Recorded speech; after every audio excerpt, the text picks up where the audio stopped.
Parents and Baby TV. I am your host, Cora Gambino, and we are here at the Crown Plaza in Cherry Hill, New Jersey.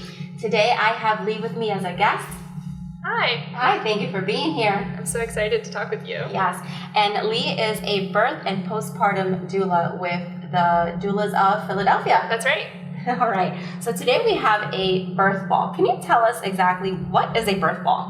Well, to you, this might look like a normal exercise ball, but to me as a doula, when I look at it, I see one of the best tools for coping with labor. So as a doula, we use this. You can do a bunch of different things with it, and it can really help you find a rhythm and relaxation during labor. Can I show you a few things? Absolutely. Awesome. So if you sit right up on it. Okay. Now, how can I ensure that this ball is the right one for me? So I look for a couple of things. This is going to be most comfortable if your hips are higher than your knees, and so you want to get a good angle because you don't want to put too much stress on your hips. Also, so if you're an average height, let's say between 5 feet and 5'8", you're going to look for a 65 centimeter ball. If you're shorter than that, if you're a petite person, you're going to look for a 55 centimeter, and if you're tall like me, I need a 75 centimeter ball. And I always recommend people get their own ball. They're cheap online, and that way that you can even use it during pregnancy. It's great to get some stress off of your hips, especially if you're stuck in your office chair all day. This is a different way to do things. That's pretty comfortable. Right?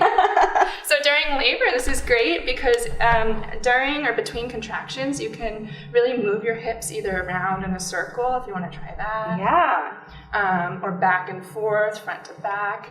And what this does is it gives you some... Oh, that feels good, right? Gives you some limberness and relaxes your hips, and it even changes the shape of your pelvis to create some wiggle room to help the baby come down.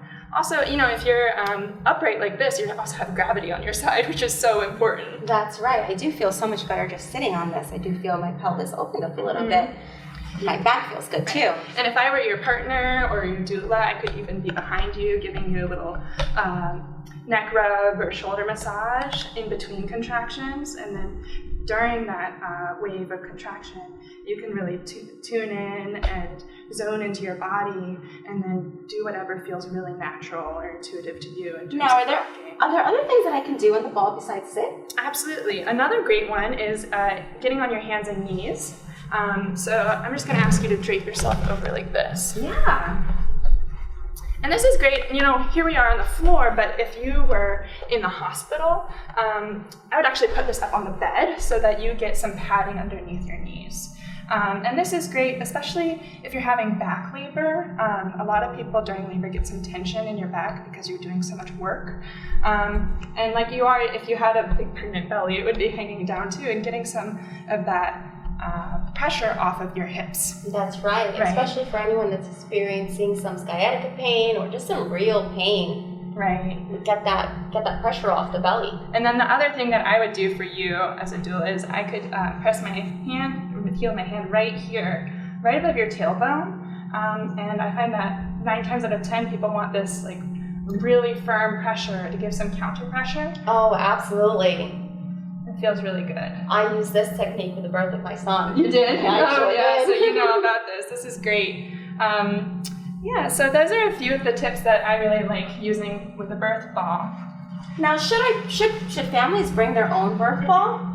Yeah, it's great to bring your own because then... Do the hospitals provide birth balls? Some of the hospitals in the Philadelphia area provide them, but I always recommend you bring your own because then you know that it's there, you know that it's inflated, and you know it's the right size for you. Also, if you're a bit of a germaphobe, they totally sanitize them in between, but a lot of people feel secure knowing that it's yours. Right. So I recommend you bring your own. And do you have any tips, since this is going on the floor as well, do you have any tips to keep it clean? Sure. So in the hospital, they'll have those big chucks pads for you, and you can unfold one right over it, and it keeps it really clean. Yeah, you wouldn't want to put yourself right on it. Yeah, especially if your water has broken or anything like that. You keep everything clean. Cover the ball with a sheet too. Well, and another tip I have is also what can feel really good is if you run a towel under hot water, you can put that and squeeze it out. Put this right on the ball, and it feels really good right up against your bottom. And bring some warmth to that area and can feel really, really soothing. Can you use the birth ball if you have an epidural? Well, you can't use it if you have an epidural, but you can use what's called a peanut ball, which is a different shape. It's shaped like a big peanut. And so you can put that, a nurse can bring it to you and put it between your between your knees.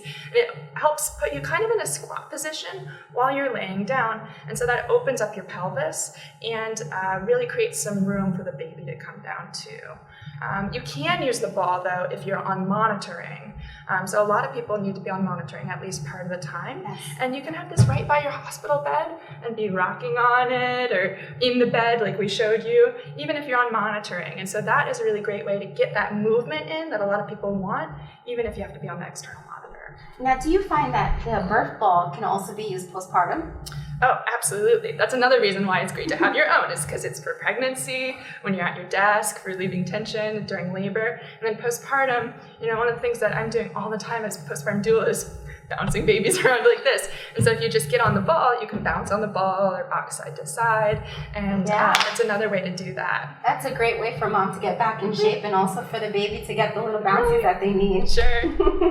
If we wanted to get in touch with you or any of your services, how can we contact you?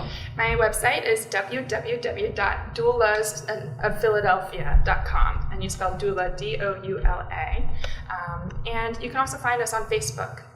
Lee, thank you so much for being here. It was such a pleasure. And knowing the birth ball is so beneficial, I definitely recommend it to every birthing mom, right? My pleasure. Thank you. Thank you for being here. Thank you for following us on Parents and Baby TV. We hope to see you next time. And don't forget about our baby show, September 10th, right here in Cherry Hill, New Jersey at the Crown Plaza.